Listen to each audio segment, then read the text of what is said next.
Ensaios térmicos. São feitos para determinar a elevação de temperatura de certas partes do motor acima da temperatura ambiente. E para determinar essa temperatura, é necessário que o motor esteja funcionando sobre uma condição de carga especificada.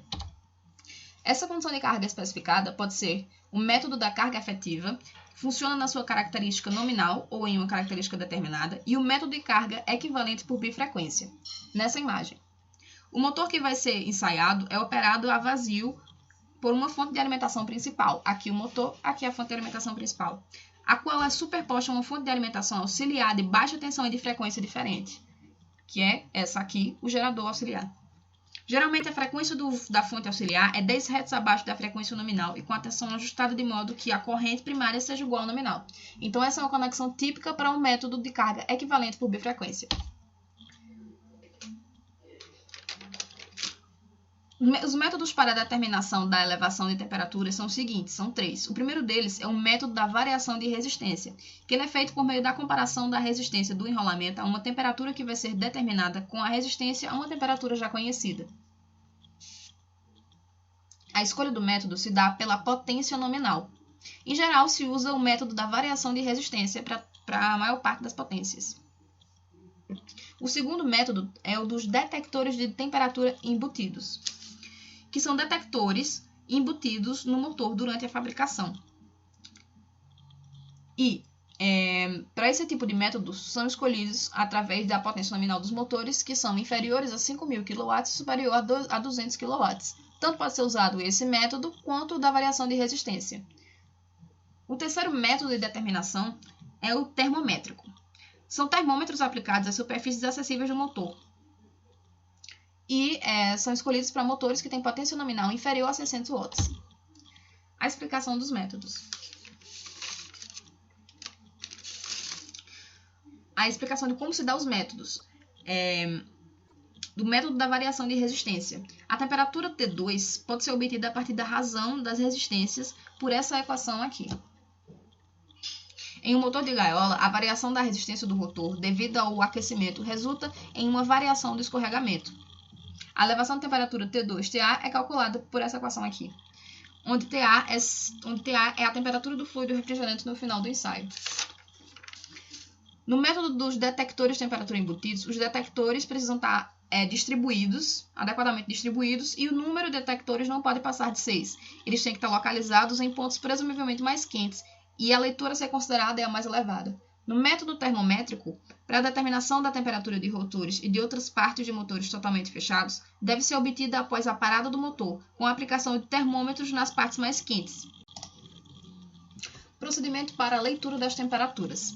No método da variação de resistência, o motor tem que parar rapidamente no final do ensaio. Isso é um procedimento que é planejado e tem que ter até o número de pessoal adequado para poder proporcionar leituras confiáveis.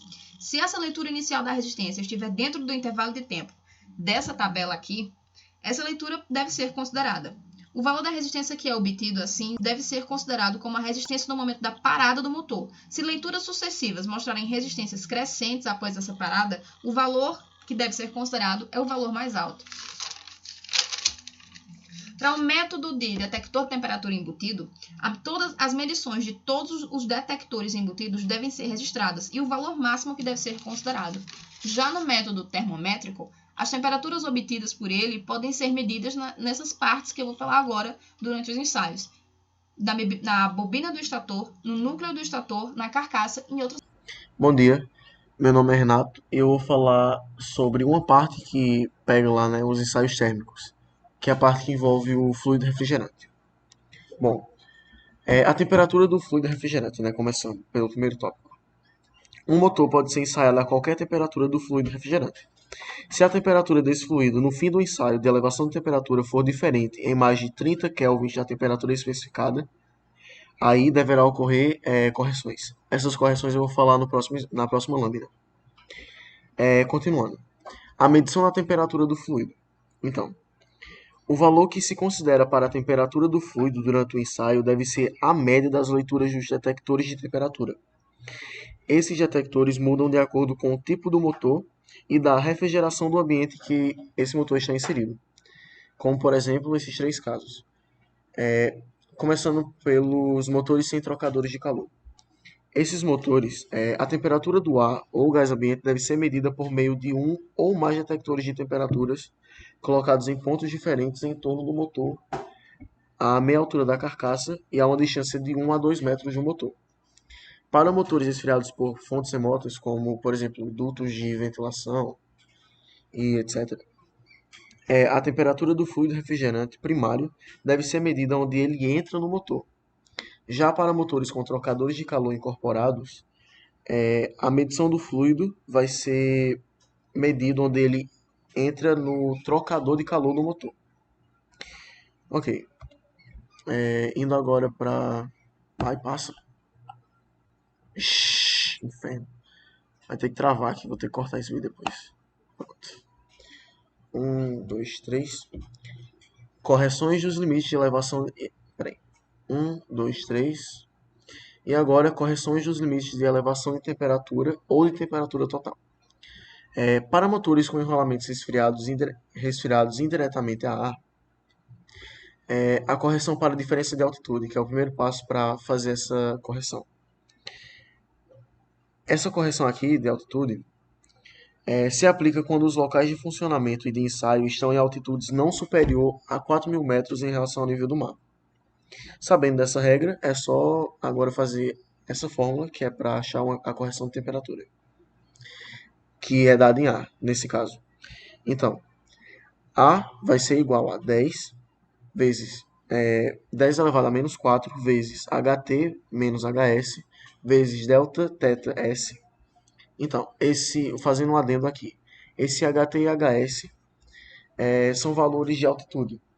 Se os dois forem menor que 1.000, tiverem valores menores que 1.000 metros de altitude, então não há necessidade de correção. Agora, se um deles for maior que 1.000, por exemplo, HT, for 1.200 de altitude, e HS for, sei lá, 700, eu vou aumentar HS para 1.000, de acordo com a norma.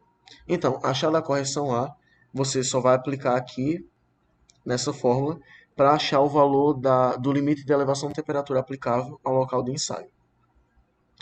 Então, beleza, achado esse valor, se esse valor aqui for menor ou igual a 30 kelvins, a temperatura especificada no fluido, né, no começo, então não há necessidade de correção. Mas se for maior, então a correção vai ser dada em B. E esse B aqui não é a fórmula que determina esse valor. O valor de B vai ser um valor dado, vai ser um acordo entre o fabricante e o consumidor. Beleza. Agora, para motores com enrolamentos resfriados diretamente a ar. É basicamente a mesma coisa do outro, são as mesmas regras, o que só muda são as fórmulas. E aqui a correção é em D. Então, D vai ser igual a 10 elevado a menos 4 vezes HT menos HS vezes θS menos θCS. Quando você descobrir D, o valor de D, você vai aplicar na fórmula para achar o valor do limite de temperatura total aplicável ao local de ensaio. Então, é a mesma coisa do outro. Se der inferior ou igual a 30 kelvins, então não há necessidade de correção. Mas se for superior, agora a correção tem um valor de E. E esse valor aqui vai ser dado vai ser um acordo entre o consumidor e o fabricante. Beleza. Procedimentos gerais para o ensaio térmico. São vários, só que eu listei os mais importantes que estavam lá na norma. Para motor com características nominais múltiplas. Deve ser ensaiado na característica nominal que produz a maior elevação de temperatura. Assim como no motor com duas frequências. Você vai usar a frequência que tem a maior elevação de temperatura também. E para duração do ensaio para motores com características nominais de tipo contínuo máximo, nesse caso aqui, o ensaio vai ser conduzido até atingir um equilíbrio térmico. Olá, professor, bom dia. Estou no grupo juntamente com a Lavane e com o Renato e nós vamos apresentar um assunto que foi tirado inteiramente das normas da ABNT, conforme o senhor pediu que a gente assim fizesse. Então, eu vou explicar um pouquinho como que se dá o cálculo da tangente de perdas dielétricas e como que se faz essa medição. A medição da tangente do ângulo de perdas é uma medição das perdas dielétricas de uma isolação cujos valores são especificados. Esses valores eles são de temperatura, de frequência, de tensão ou de solicitação dielétrica. E essas perdas dielétricas, elas são expressas em termos que equivalem a tangente de complemento do ângulo de fator de potência da isolação que se estuda. E essa tangente, ela se dá pela razão das perdas dielétricas de um sistema de isolação para a potência aparente necessária. E assim se estabelece uma tensão alternada através dessa isolação para potência, desse sistema de isolação para potência. E aí tem-se a amplitude e frequência especificados, com a isolação e uma temperatura especificada, bem diferente do que eu tinha falado anteriormente. Então, muito obrigada pela atenção e tenham um bom dia.